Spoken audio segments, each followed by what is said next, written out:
Hello and welcome back to the Audible Finish, where we discuss the week gone by in the world of wrestling. I'm your host, Dimitri Kalos, and alongside me, as always, is my esteemed co-host, Thanasio. Welcome, Thanasio. Salutations and peace. I'm so excited to be here for a Royal Rumble review. Exactly. In this week's episode, we are reviewing the Royal Rumble pay-per-view and the fallout from it, with injuries causing almost more questions than answers on what is to come. Nevertheless, we will also endeavor later on to predict the WrestleMania 40 match card now that we have formally commenced the road to this year's showcase of the Immortals. If you are enjoying the podcast and have a moment, please like, share, and subscribe. On that note, Thanasi, let's go straight into our Royal Rumble review and open it up with discussing the women's Royal Rumble match. So there's plenty to unpack about this, but let's start straight from the offset, which is at number 2, we had the surprise entrant of Naomi, someone that we did predict last week. Huge pop, huge moment. What did you think of it? Well, good on us, good on everybody for having called that one because that was a really nice little moment, I think. I think generally everyone did pick up on it, and obviously she was in her home state, so it was a nice way for her to come back. Of course, no reference or no direct reference to how she exited last time, just the fact that she had left in 2022. But yeah, that was a big way to open up that show because the Women's Royal Rumble was the first match on the card. And very briefly, what did you think of her performance? Because she lasted for well over an hour, She or at was least she was the the second Iron Woman. I think she herself I think may have actually um broken Rhea's record from last year as well, and was only eclipsed by the fact that Bailey also had a 1 hour plus showing. So hopefully some good things coming up for her. I know she didn't appear on Raw, so hopefully she's going to be a SmackDown signing.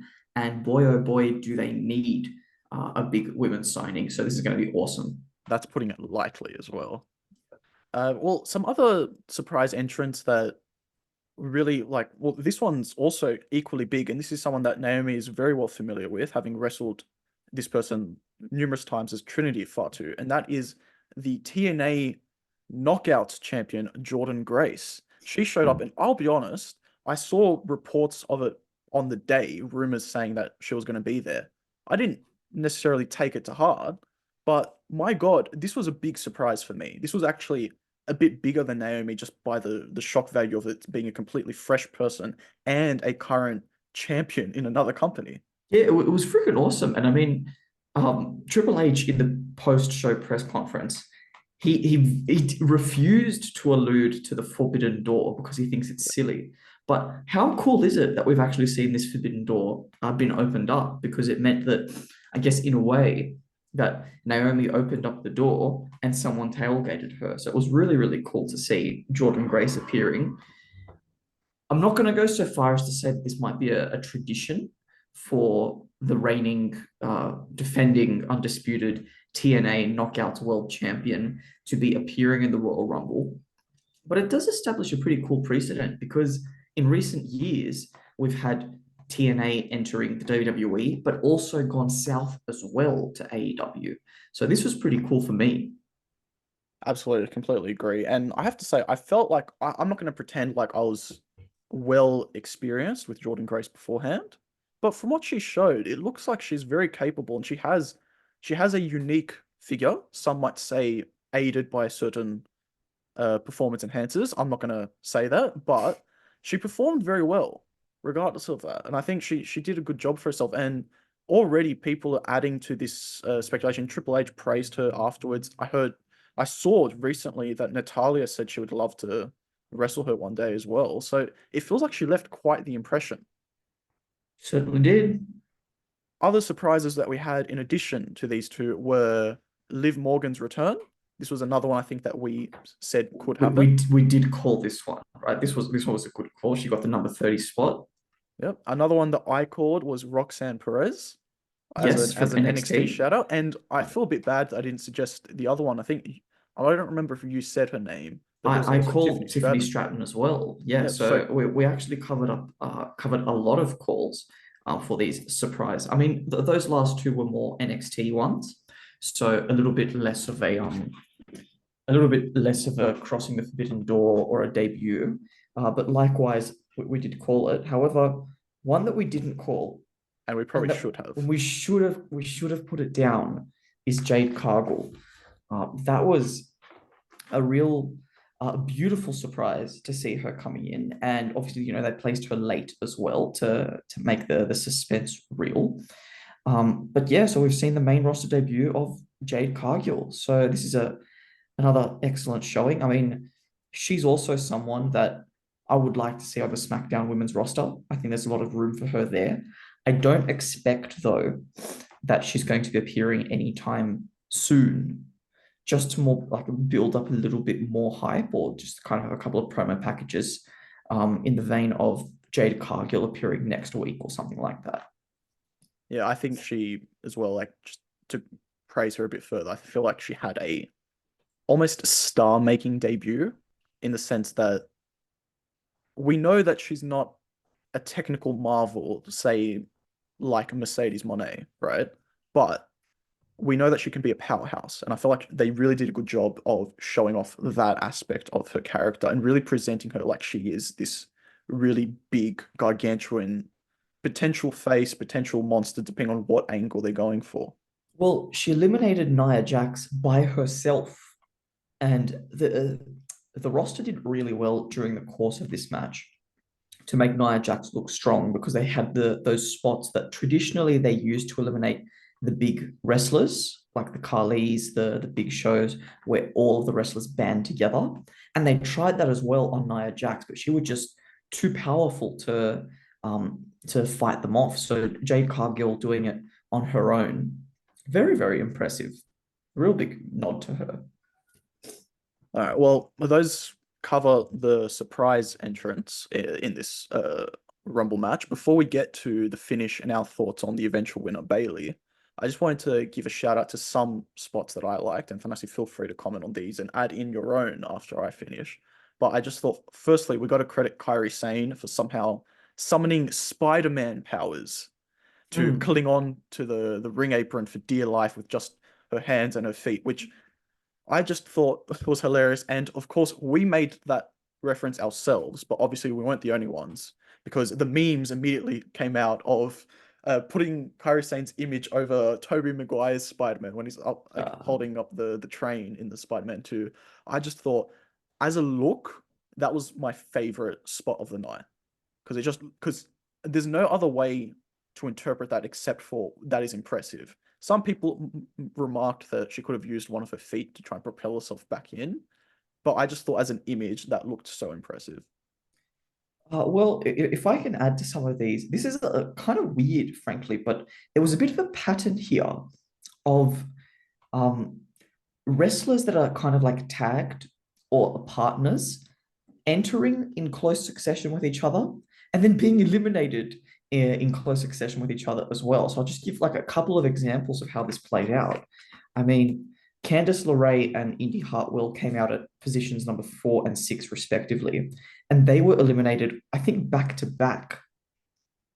I think Then we so. had later Katana Chance and Cadence Carter. They were 4 positions apart. They also got eliminated quite close.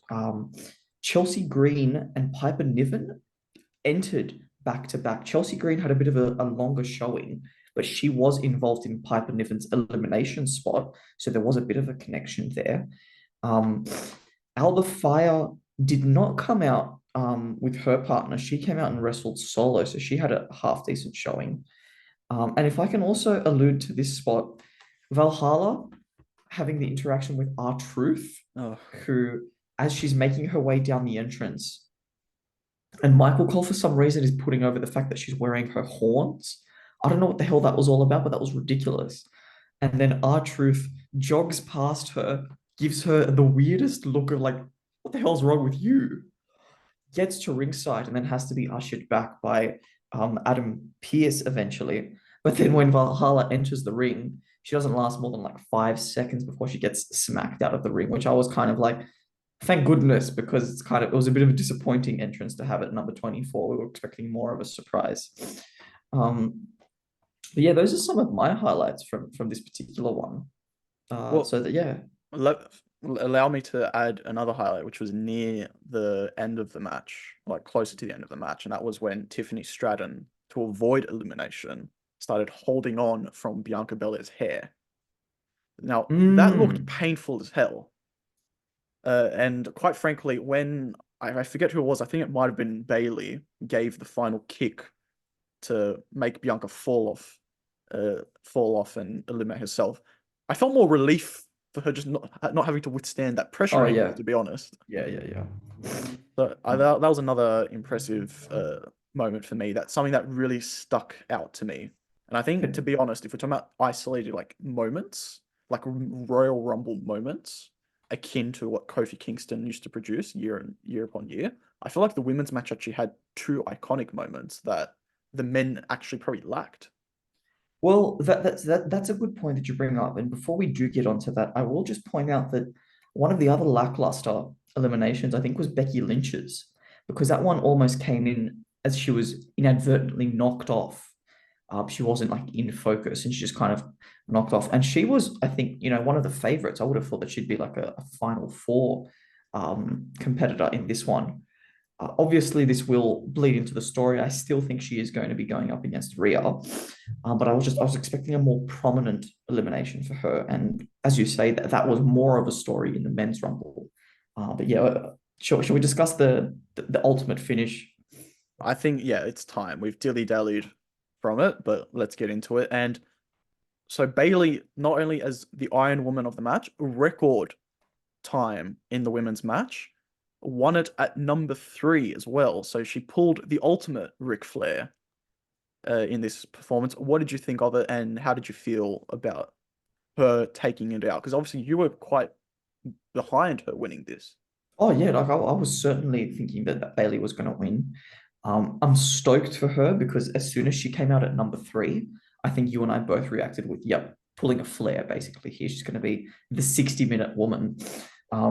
Funnily enough, she was not the only 60-minute woman in this match, but in all, really, really stoked for her. If you look at the class that she's joining of women wrestlers who have won the Royal Rumble, all of them are in that really, really high caliber of like main event status because, and I think this is a structural thing because the women's division actually grew and had its boom before the introduction of the Royal Rumble match for them.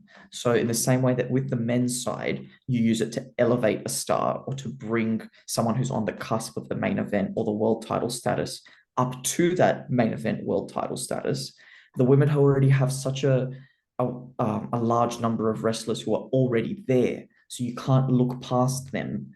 And that's why Bailey is one of those people. She's won the women's Grand Slam in titles. She's the first Grand Slam winner, has now won the Money in the Bank and the Royal Rumble finally. So super stoked for her. Really keen to see her to go up against EO afterwards.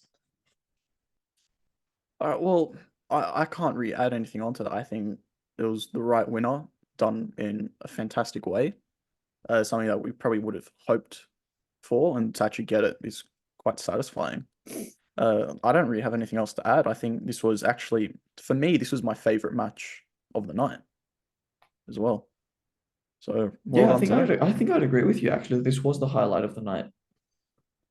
All right, well, moving on, let's get into a couple of the non-Rumble matches to finish that off. Firstly, we had Roman Reigns successfully defend the undisputed WWE Universal Championship against Randy Orton, AJ Styles, LA Knight.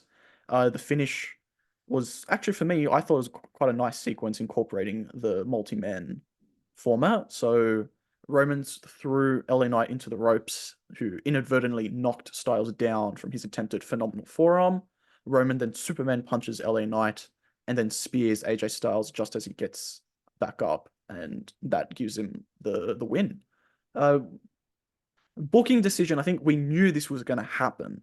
Did you like the way they played it off? And because to me, I felt like the wrestlers interacted enough within the match that it doesn't feel like any one of them is lesser. Even AJ Styles, who had to take the pin, it felt like they still did enough to protect them all. They gave all of them moments where it looked like they were going to win the match as well. Like, we're talking about the WWE formula, the wrestling formula of three people are going to have to lose.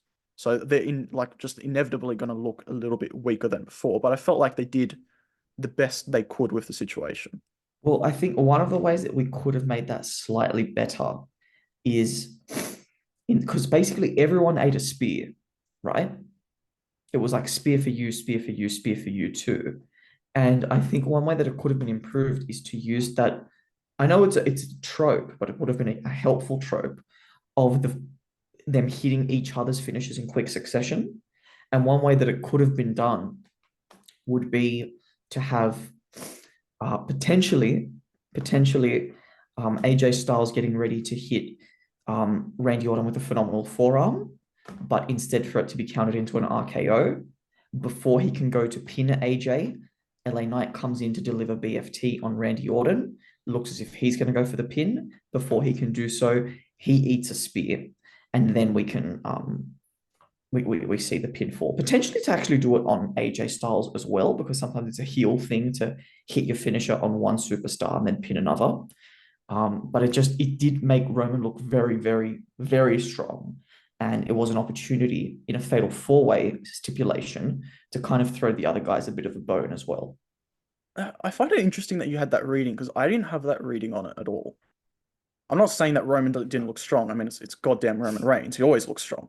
But I felt like the fact that AJ Styles was inadvertently falling down, because to me, it didn't look like Roman intentionally did that to make him fall. To me, it looked more like I'm trying to get LA Knight off me, and it just happened to work out. And then after Superman punching LA Knight, it's like, oh, well, AJ Styles is now groggy, so I'm going to spear him instead. So rather than waste both of my finishing moves on LA Knight, he's incapacitated. I'm going to incapacitate Styles and get the win.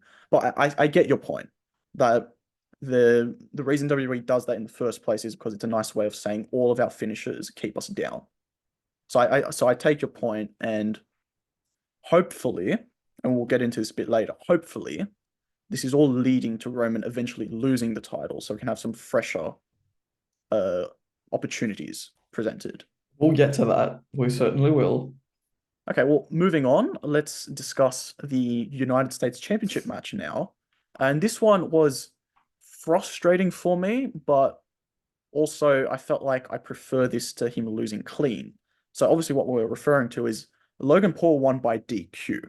And the way this all happened was his mate was trying to give him the brass knuckles, but he got caught by the referees. Grayson Waller and Austin Theory come down to sort of give the assist, with Grayson Waller distracting the refs while Theory gives Logan Paul the brass knuckles. Kevin Owens took them from Logan Paul, used them himself, and as the ref was doing the pin, he spotted them on his hand and so caught the DQ. This was frustrating in the sense that even without the aspect of we probably wanted Owens to win in the first place, even knowing that Logan Paul was going to retain, it did feel a bit frustrating because if a heel was in that situation with the pin, as we saw with Logan Paul against Rey Mysterio, the ref doesn't notice it, but because it's a face, he does notice it. It's a bit frustrating, you know what I mean? Look, I think it was an interesting booking decision, mostly because everyone that's gone up against Logan Paul, the right booking decision has been made every time. But the thing is, he went over Rey Mysterio. And yes, it was a heel victory. There was brass knucks. But he got the pin on a former world champion and one of the greatest, a Hall of Famer. A legitimate Hall of A Famer. legitimate Hall of Famer. So my reflection was actually, I'm stoked that Kevin Owens got protected because he lost by DQ, right? It means that, but at least my interpretation was I was so happy that the booking committee said that he's too good for us to even have him get pinned at all. How freaking awesome is that, right? And it does add as well to heel champion evading the loss.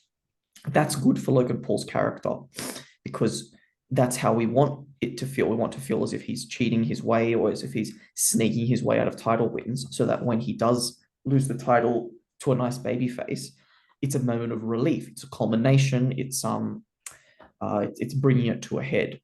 So I think I was frankly happy with it. I mean, I was actually kind of pissed because I thought that the third hand was going to come down to the mat to say that it was a 3 count.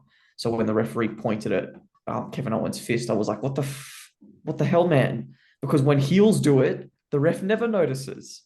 But that's the way we're supposed to feel. And it means that they worked us properly. Yeah, I guess. Look, it is what it is. Hopefully Logan Paul won't hold on to the title much longer after Mania, or at least that's something I'm forecasting later on in our prediction. So stay tuned. Oh, yes, please do. But let's finally move on to the main event of the night, and that was the men's Royal Rumble match. Again, we'll start it off as we did before. We'll talk about the entrance, the surprises. I'm just going to list them first and then get into them.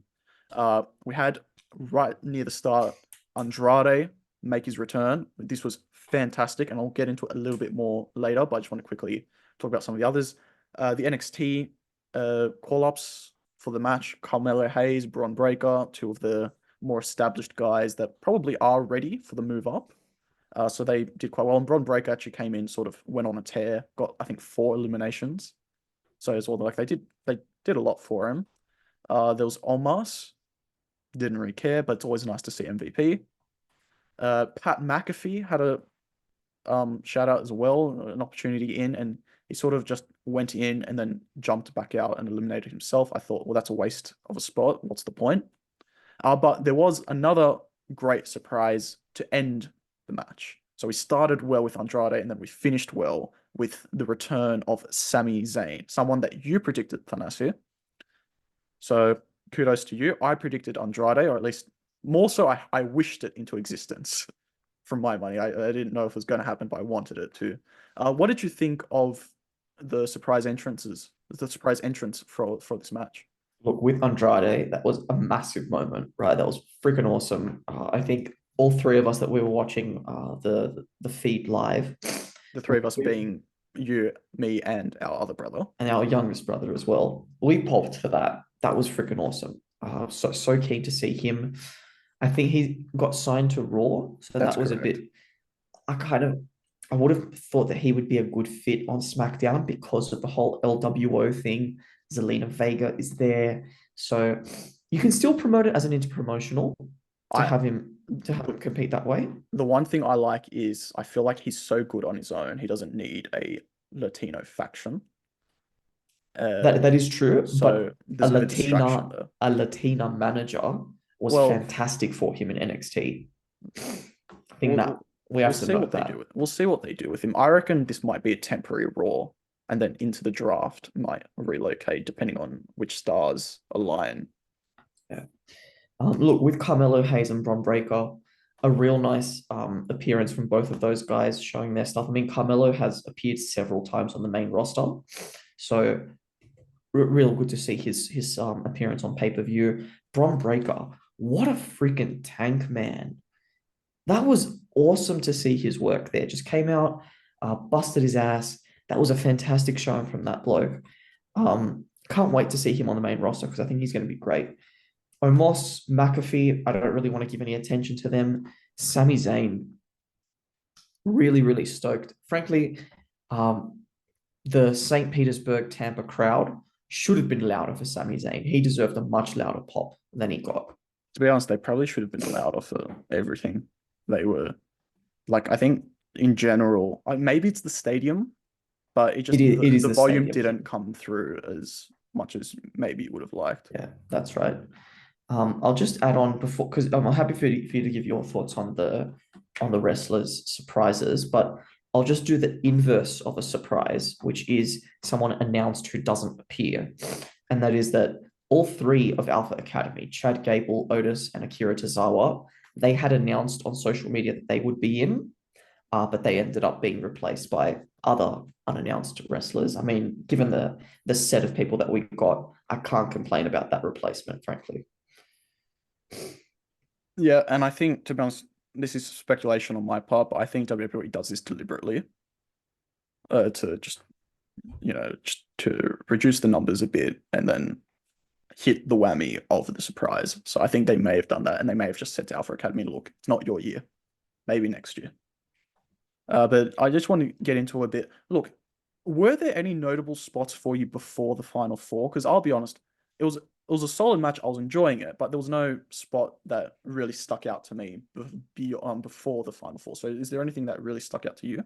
I think those first 90 seconds where we got the Jimmy and Jay confrontation, we had them knocking each other off. You had yeet, boo with the knocks. That was, I think, pretty good. I actually thought that one would eliminate the other, to be honest. And I think you and I both thought that that would be the case. But when Jimmy ultimately was thrown off, you could see at the front of the screen, but lying down with fatigue, was Jay Uso. And he started to very tiredly clap when he saw that Jimmy had just been eliminated. So that was a nice little nod. Um, Aside from that, I don't think there's really all that much. Maybe McAfee's what was his name? Drew Carey moment where he entered the Rumble, saw that he would have to go either head to head with Omos or Bron Breakker, and then just eliminates himself.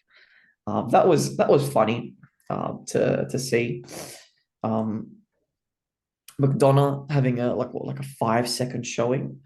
Poor bloke can't catch a break, so I don't know. Maybe something will happen with R-Truth and him down the line, but that was more or less it from me, I would say, as far as up until the final four. All right, well then let's just get into it. And right at the start, the final four were the four favorites in Drew, Gunter, Cody, and Punk. So for me, this felt like the makings of a very star-studded epic finale to a Rumble. And I mean, people can uh, debate whether or not it was. I kind of felt like until the very end, it just felt very generic. Uh, in the sense that it was a big Final Four, but it didn't give me the same vibes as say Michaels, Batista, Edge, and Cena in 2010. And maybe that's just because we have the benefit of hindsight now and nostalgia. So maybe in 10 years' time, this will hit the same way when those guys' legacies are cemented. But look, Punk eliminated Drew, which I thought was good given the confrontation they had on Raw. Cody eliminated Gunter, which is nice in the symmetry of last year's. Yep. And then it finally gets to those two. And I knew something was amiss because for Punk's chances, I predicted Cody. And I eventually got proven right. And I knew something was wrong, or at least there was something amiss with Punk's chances when he started pointing at the sign. Mm. And I thought, okay, he's starting to get cocky here.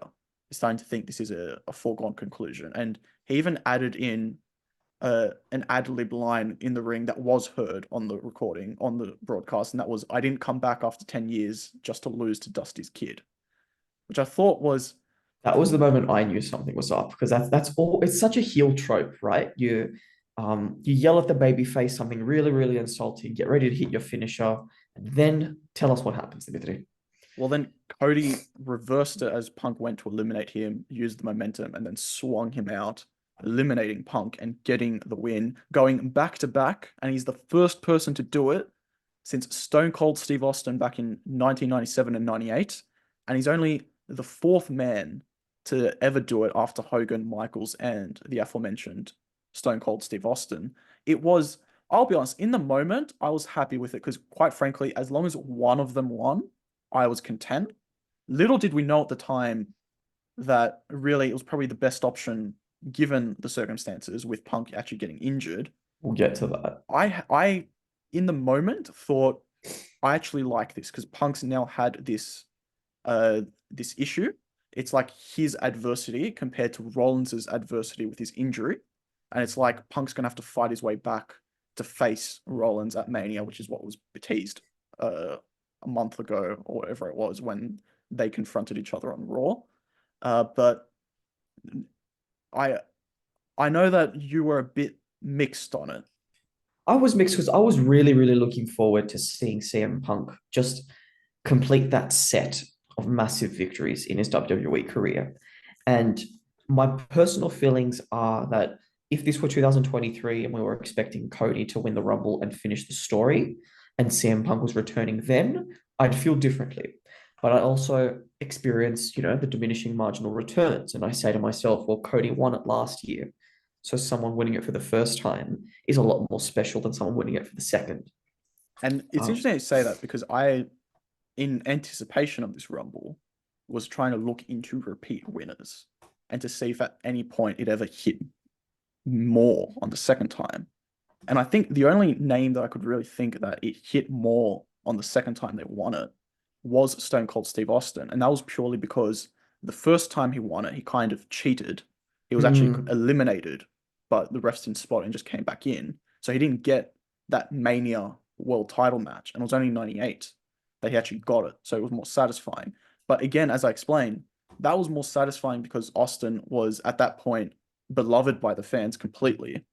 And he actually got finally that Mania title match. With Cody, he had his shot. So I think fans that want him to finish his story will be happy, but you can't deny that it does feel a bit like we've waited a year to redo last year's saga. And there's something a bit unsatisfying about that, especially if he doesn't actually go on to beat Roman this year either. I think that's what it is. I think there's a hesitation that, like, as we get closer to it, I'm getting more and more scared that Cody just might not win. So does that mean that because by the time it comes around next year, if he's going for a three-peat, this feeling of diminishing marginal returns will be even stronger to the point that maybe people will turn on a third straight Cody win. Because this time around, we had a really good lineup. Like that final four, we could have had any of those guys win, and Be it would happy. be we would be okay with it, right? We'd find a way to say, you know what, it makes sense. Like there's a logic to it. Whereas next year, potentially we won't have quite the same thing. So maybe we will look to Cody again. But where I wanted to end up was Cody pointed at the sign, the pyro went off, and then very, very clearly, you can't miss it. He points at Roman Reigns and says, "It's you." Like he calls his shot, like, "Yes, you." Like, let's make no mistake. And that's when Paul Heyman hands over the belt and says, "Show him who is the champ." So it becomes very, very clear that there's no choice happening. I mean, it changed on Raw, and I know you're going to get to it. But at least in that moment and in the post-show press conference, Cody said, I know where I'm going for it. It's very clear there should be no doubt. Because he was even asked in the press conference, safe to say you're going to go for Roman? And he said, like, was there any doubt? You're the only person who thinks there's a question mark there.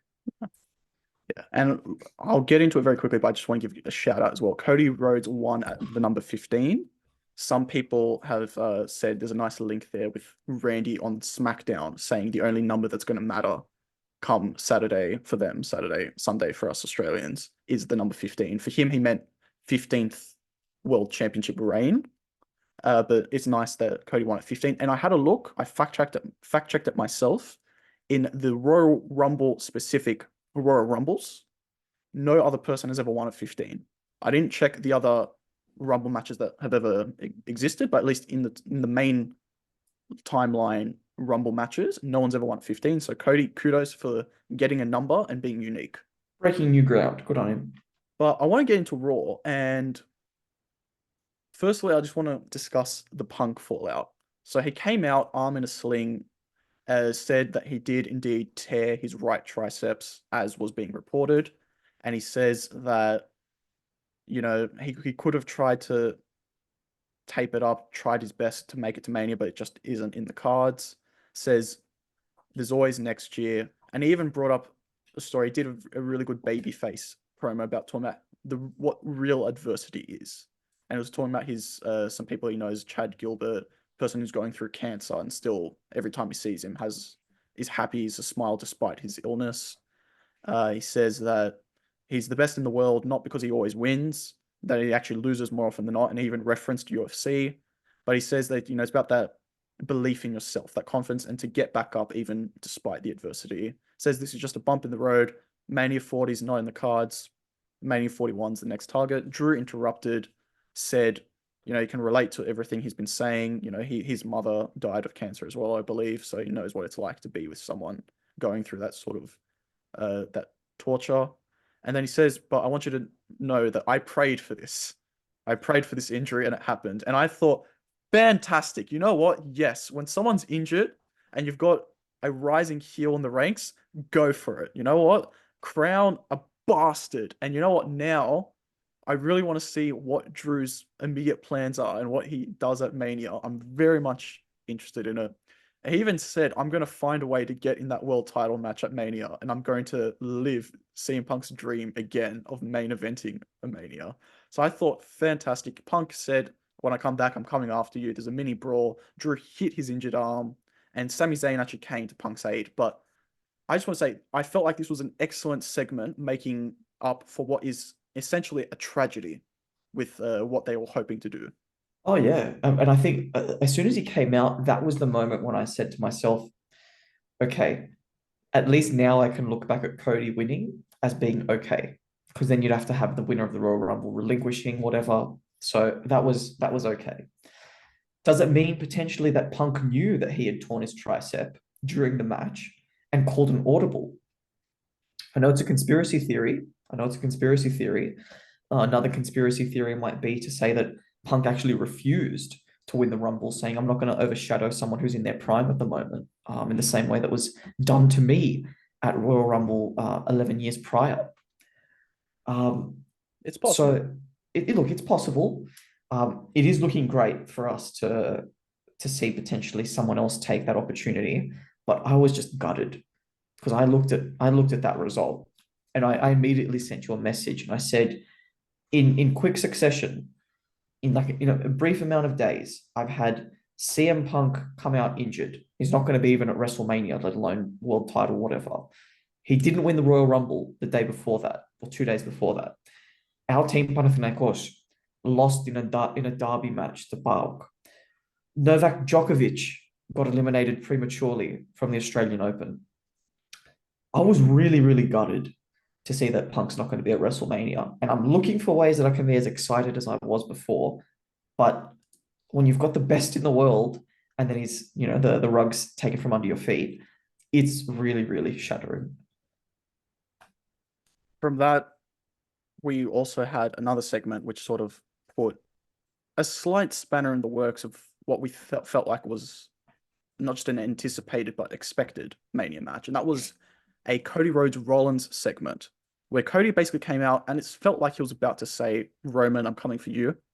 But then Seth Rollins intervened, sort of interrupted him, and he says, if you choose to fight Roman, you're making a mistake. Now, initially, I thought Seth was going to do something really heelish and say, you can't beat Roman Reigns. I thought he was going to say that, like, look, you tried last year and you failed. I tried at Royal Rumble 2022, and even I couldn't get it done. And I thought he was going to go off those lines of, like, face me, and I'll give you an honorable bout, and we'll truly see who's better, right? I thought he was going to go that angle. But instead, he went on the route of, I'm the guy. Everyone's talking about who the guy is. Roman's not the guy. I'm the guy. And I got Spy Kids 3 vibes from that. Uh, and he says, I'm the real world champion. This title is the real world championship. It's the workhorse championship. It's the blue collar championship. And this is the championship that Dusty Rhodes would have gone for. So he's really tugging on those heartstrings of Cody Rhodes there. And he says, basically, the only question left to ask is, what kind of man do you want to be? Now, I'll be honest, I wasn't a big fan of this in the sense that he made it out as if Roman Reigns is a paper champion. And I get he has that angle, he has that interpretation, but to me, it's just false. Because when the guy holds it for over 1,000 days, yes, he doesn't defend it every week, but he's been holding it for a long time. And let's not forget, Cody Rhodes has beaten Seth Rollins 3 times since he's come back. He's lost to Roman. There's something there that's eating away inside of him. It's also that he lost to Roman for the WWE Championship, the championship that he wants to win because his father had it taken away from him, something that his father wasn't able to.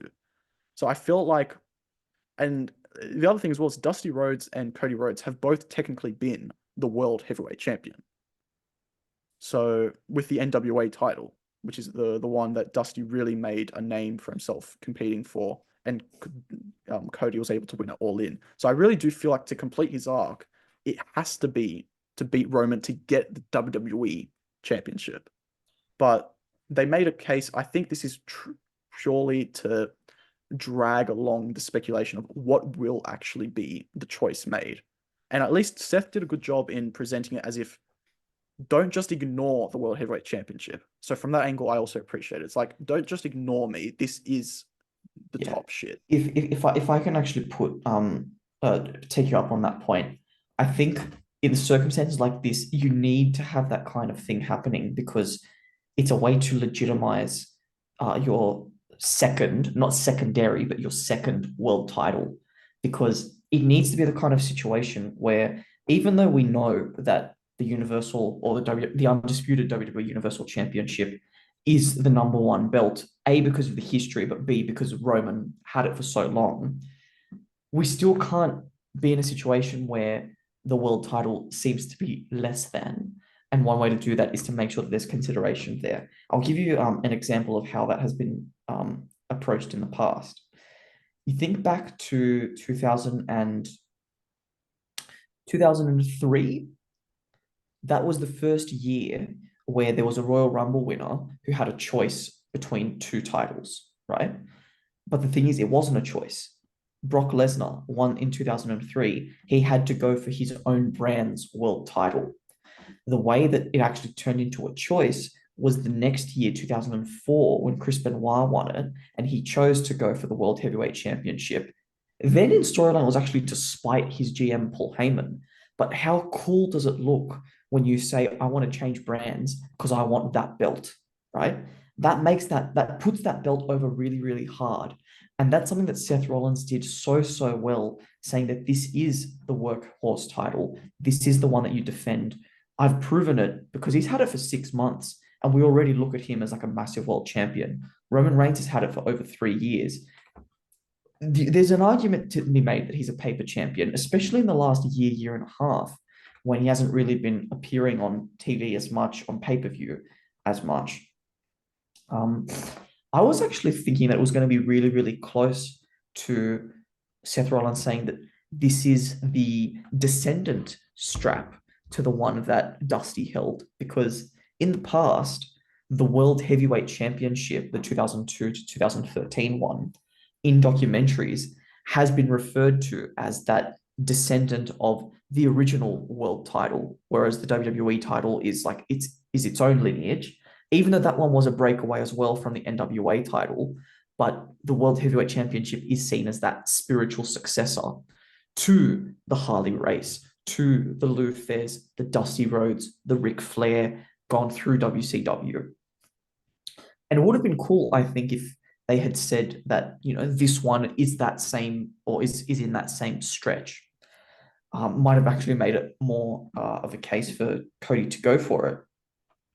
But I think overall, great job to both of these guys.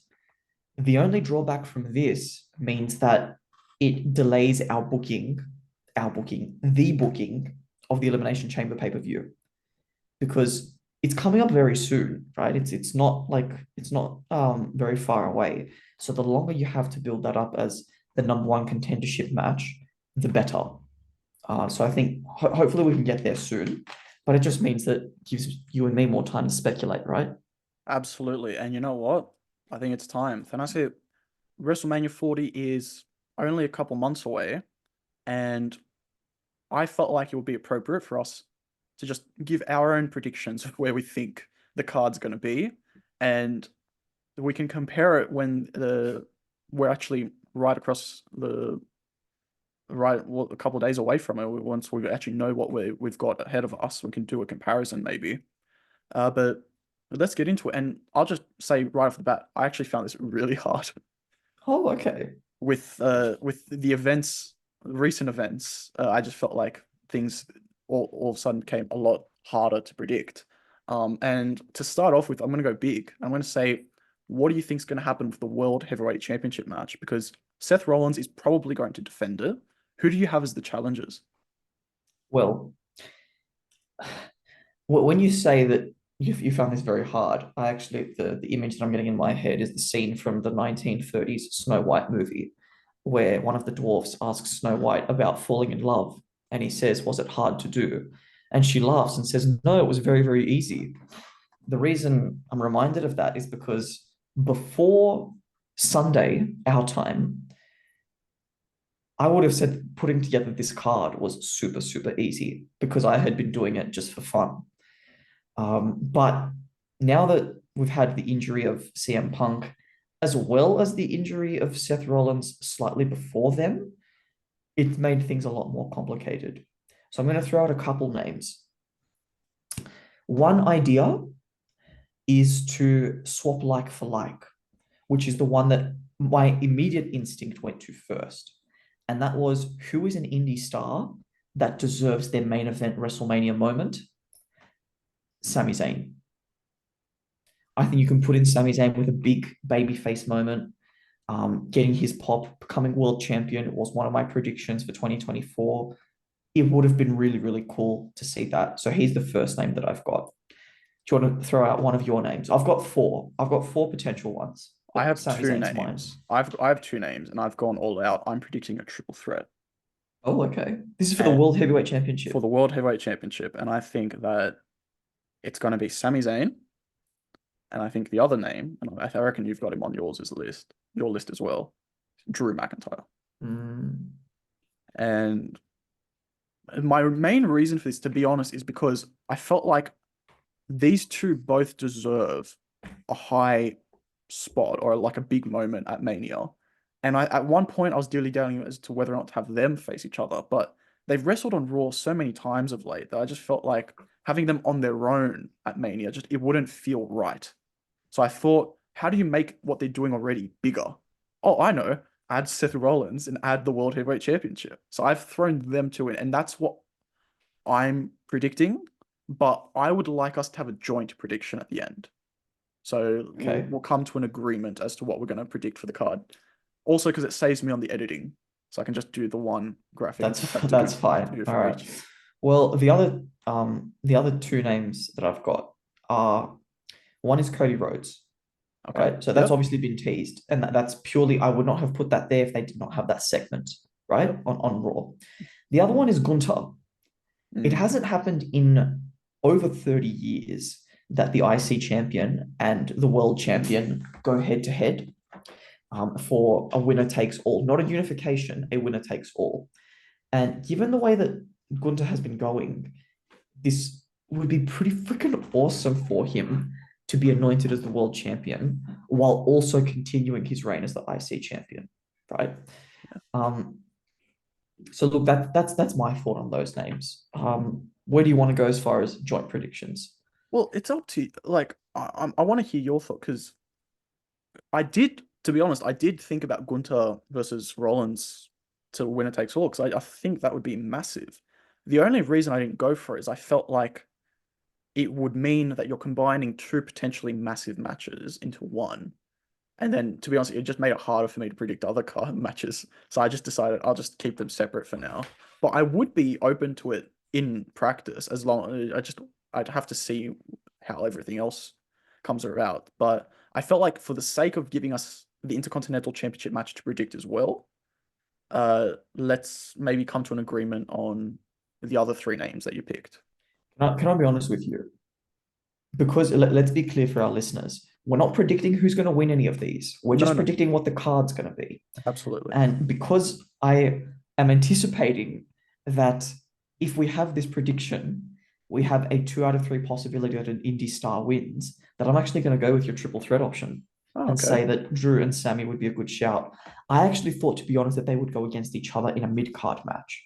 Right. But because they wrestled in the main event on Raw just on this past week, might be an indication that guys have this blow off now because at WrestleMania, each of you is going to get something bigger. Kind of like when Kurt Angle and Undertaker wrestled at No Way Out in 2006 when they were slated to be at WrestleMania. It's like, let's get it out now, so that we can have the different plan, the backup plan at WrestleMania. Okay, well, let's then move on to the counterpart to the World Heavyweight Championship, and that's the Women's World Championship. And for this one for me was considerably easier because I do see a linear path for that title, and that is Rhea Ripley defends against Nia Jax at Elimination Chamber in front of the Australian faithful, wins, and then goes up against who I've got as her opponent, and that is the man, Becky Lynch.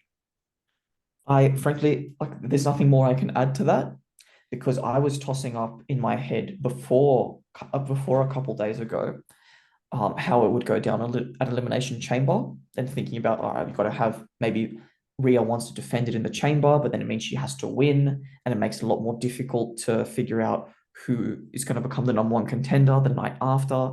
So I actually agree with you that the best way to do it is have her compete in singles at Elimination Chamber against Nia Jax, defeat Nia Jax, and then crown a number one contender in the chamber match, being the only logical person you can have, and that's Becky Lynch. All right, well, no need to speculate any further on that one. It seems like we're quite sold on what we want. So the next up, I've got the Intercontinental Championship match, and this one again, I felt like there's a laundry list of names really that could foreseeably be in this, especially if we're going off the prediction of Gunther's not facing Seth Rollins. I actually want to hear your thoughts on this first because I Well, was really struggling. I had written down three names as possibilities. One was Seth Rollins to have the winner takes all match. Another one was also Sami Zayn because, I'd love to see it. and these latter two that I'm going to put in there, frankly, all three of them, but more these latter two, they are necessitated by the fact that Brock Lesnar did not appear at the Royal Rumble as we thought he would. That's because he's been referred to in the lawsuit that Vince McMahon is copying. And if he has, done wrong, committed wrongdoing, then he shouldn't be at WrestleMania, much less in a prominent match like the IC title match. And therefore, having someone like a Sami Zayn in there, even if he loses, he can look great. But he would also be someone that feasibly you could see as defeating Gunther and it being a big deal. The other one that I've got here is a returning Sheamus. That would be symmetry with last year because they had the show-stealing match along with Drew McIntyre in there. And he's another one who he wants to get that IC title to complete his Grand Slam. That's the only one that's left. He's done everything. He's been King of the Ring. He's been Money in the Bank Royal Rumble winner, world title, US title, tag straps. The IC title's the last one. So there's a real big story there. Yeah, and look, to be honest, I had Sheamus as well. And for Okay. the simple fact Seth and Sammy are already taken up, I feel like it's an It's a easy. neat fit. Yeah, it is. But yeah, I would love to see it. And actually, if that does happen, I'd want to see Sheamus finally get that win. I just feel like the man deserves it, man. He's put up with a lot. He's gone through a lot. He's been around for a long time. Give him that IC championship. And it'd be a good stage to see it as well. Yeah. And I want to give him a quick shout out because his pursuit for it, along with Gunther's amazing reign, has really elevated the status of the IC Championship again. For the first time since probably The Miz cut that promo on Talking Smack. In 2016. That really made it feel like it was a big deal. Yeah. All right. Well, the next match I've got is the Women's WWE Tag Team Championship match. And what do you think for this? A little while ago, I've only got one prediction here. I think it's going to be against the Unholy Union. The Okay. Kabuki Warriors versus Unholy Union, Alba Fire and Isla Dawn. Because even though they have already wrestled, I wouldn't put it past WWE to do a repeat match because they do it very frequently. But I just thought that this made sense because the Unholy Union have been talking about the curse on the women's tag straps. And it just felt like it made sense for them to win the titles at some point. And WrestleMania is the biggest stage to do that. So it could also represent, like the downfall of Damage Control, because that's going to tie into the women's prediction that I'm going to have a little bit later. But yeah, so I think Kabuki Warriors versus Unholy Union, to be honest. Look, I agree. And actually, just for the sheer fact of symmetry from last year, I put 4 women's teams along with the champions, including the champions. And I had Unholy Union in it. And you know what? I can see that happening. The other names I had was like Zoe Stark and Shayna Baszler. And I even had just as like a rogue shout, Maxine Dupree and Ivy Nile. Yeah, I can see that happening. I can see that happening. I could totally see that. But you know what? I'm going to go with your prediction and say the Unholy Union. And if it happens to be a multi-team match and they're involved, we'll count that as a win. Count it as a win. I like it. All right. Well, similarly, let's go into the men's tag team championship match, and I've got the Judgment Day versus DIY. And I know we just had this on Raw, but I just think give them a couple months to really build up their composure, go for it again. That's my thought.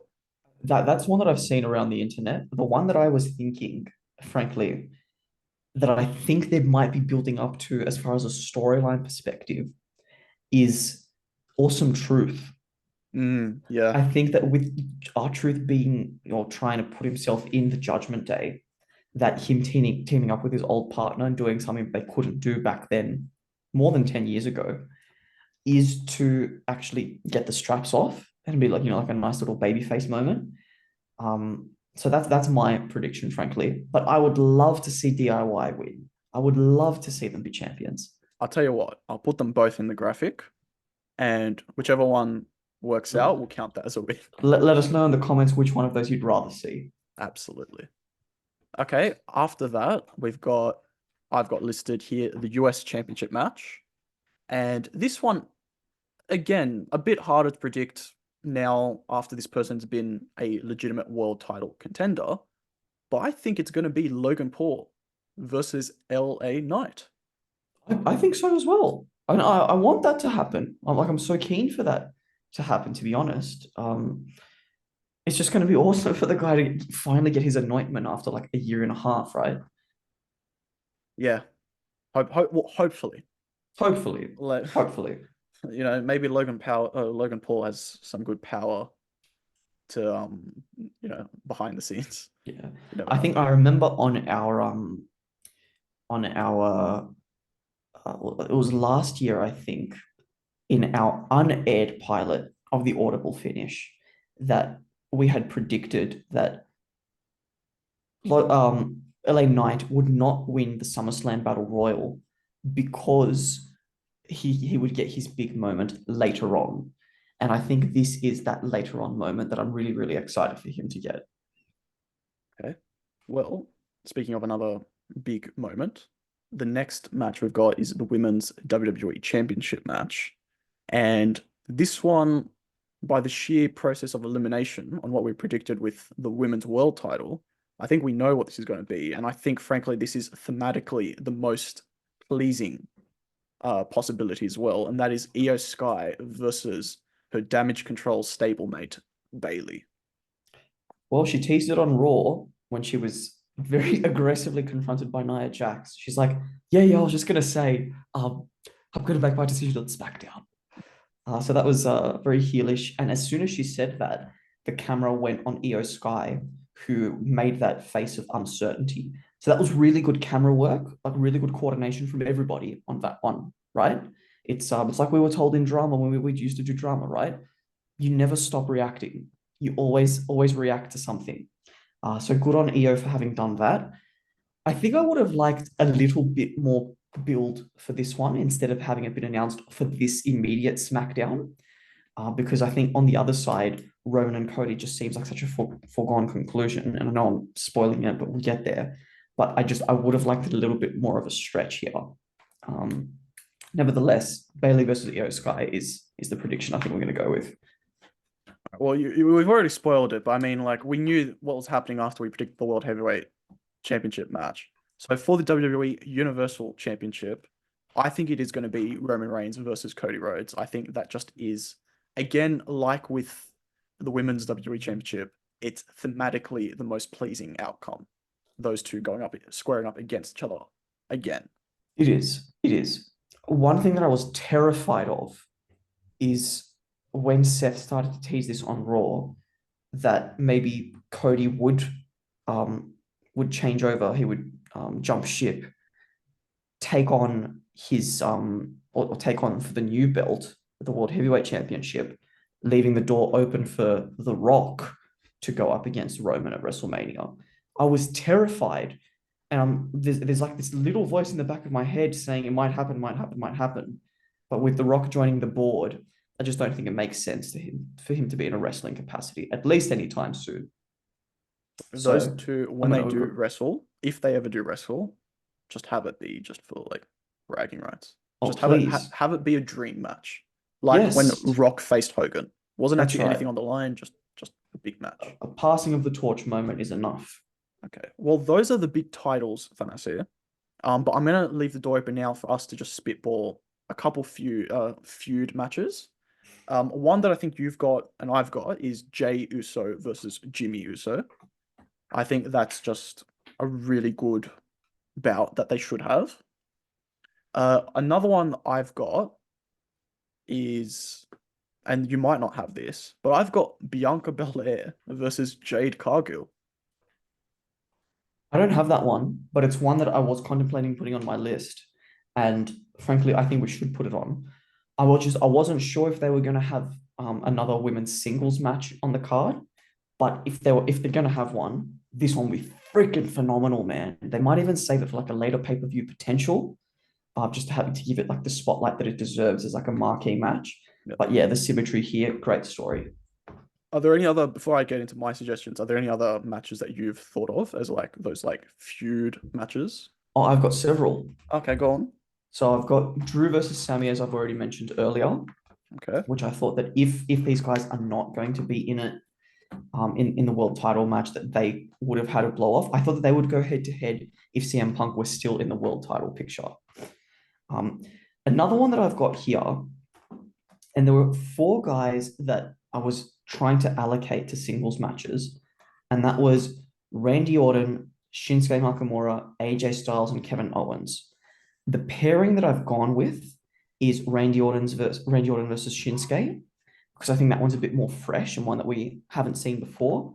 Frankly, AJ has already wrestled all three of these guys already in prominent matches, but he's already wrestled Nakamura and I believe Randy Orton on WrestleMania stages. So that's why I put him with Kevin Owens instead. One of the things that I thought that I actually read was someone speculated that it would be a triple threat, AJ versus Kevin Owens versus Randy Orton for the number one contendership to Roman's world title. I don't see that happening, to be honest, because it's not really an established concept for WrestleMania to have number one contenders matches. So that's why I ended up going with these two singles bouts. It's not, but I'll say it adds a lot more credence to the idea of backlash. If they Yes. actually had something like that. And to be honest, just to put my cards on the table, I actually thought Randy would be a fantastic first contender for a newly crowned Cody Rhodes. I 100% agree with you, Dimitri. And I think that would actually be the makings of a legendary feud if they did it right as well. Yeah. But I'm going to give you this. I had AJ Styles, Kevin Owens as well. Oh, excellent. And that was purely because I was like, these guys have to be on the card.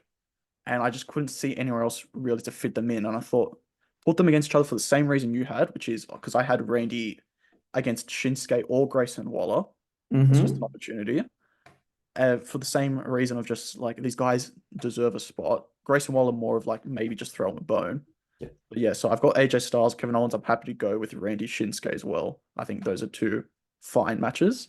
Also to give some shout out to our Latino wrestlers. Some ideas I had was Rey Mysterio versus Santos Escobar. And another one I had was Dominic Mysterio versus Andrade. I had the inverse. I Oh, actually had the inverse there. I just thought Dom versus Rey Mysterio, just as like a repeat of last year, as a rematch with Dom going over. But I like any of those combinations there. I think that would work very, very well. I also thought that for Santos versus Andrade, that it would be a way that Zelina Vega brings in Andrade to kind of, get some justice. She's like, I know a guy who's very, very good and could go head to head with him. But that was my thought on that. Do you want to elaborate a bit on your thoughts though? my thoughts was this. Dominic and Andrade are both on Raw. Santos Escobar and Rey are both on SmackDown. Rey and Santos obviously have their beef going on right now. Dominic Mysterio and Andrade, I just thought they'd have a good match. I think give Andrade that spot, and that's why I'm putting them together. What I'm going to do on the graphic, though, is I'm going to take your advice, and that is I'm just going to put the four in there, and if there's any combination of these guys, we'll count that as a win on our I on our like it. part. And of course, as well, for all our listeners, let us know in the comments which one you would like to see. The final one that I've got on my list is one that I envision as more of like a pre-show contest. It might not even happen, but I thought it's worth putting it there. and that's Bobby Lashley versus Karrion Kross. Yeah. I think that because they're building that up, maybe at Elimination Chamber we have like the 6-man contest, or potentially these guys go one-on-one at Elimination Chamber, and then the 6-man is at WrestleMania on like the pre-show or something. But yeah, I just think getting the Street Profits and Authors of Pain involved in this storyline somehow, it all kind of like wraps up quite neatly. I like it. I had them on. I didn't have them down on like my official predictions of the matches, but they were in my list of like, can I fit them in somewhere? And I like the way you do. I think any combination of those two facing each other, or the 6-man, like it's faction warfare. I think that could actually be really exciting to break up the singles matches as well on the card. Mm. Just quickly, I'm just going to say very briefly, what are the matches that you think main event night one and night two, just to conclude this predictions of the card? To be quite honest with you, I'm just going to go the way that I originally thought, and that would be that the two men's world titles are going to be in the main events. Yeah, I had the same thought. Yeah. If you have to make a call, Bailey versus Io to main event night one makes more sense than Becky Lynch and Rhea Ripley because they're the Royal Rumble winners. And frankly, now with the injury of CM Punk, it could be a real cool way for them to actually do it that way. It could, yeah. Remember, like 2021, we had Bianca had won the Women's Royal Rumble, main evented. Yeah. Edge had won the Men's Royal Rumble, main evented. So they could do it this time as well. And I mean, Bailey's an awesome wrestler to have there, and she would complete the set of the 4 horsewomen of wrestling, having been in the main event of WrestleMania. So it's good stuff coming up. Well, that's it. We've made our predictions now. Everyone in the comments, feel free to let us know what your thoughts are. If we think we stuffed it up amazingly, remarkably, or do you think if we somehow actually got a couple right? Let us know what you think. Well, Thanasi, that brings us to the end of this week's edition of the Audible Finish. Next week, we're going to be having to find some other things to talk about now that the Rumble season is officially over. Maybe we can discuss some more Elimination Chamber themed stuff coming up now with that pay-per-view right around the corner. And then obviously in the coming weeks, we're going to be talking a lot about WrestleMania. It's the hot thing in season right now. Got plenty of things to talk about, I'm sure. We'll have some discussions off camera, Thanasi, of what some topics to discuss, like what we did this week. I'm really excited for it, Thanasi. Thank you for your company. It's been a pleasure. Thank you so much. And thank you to everyone for tuning in. Until next time, we hope everything you do is just too sweet.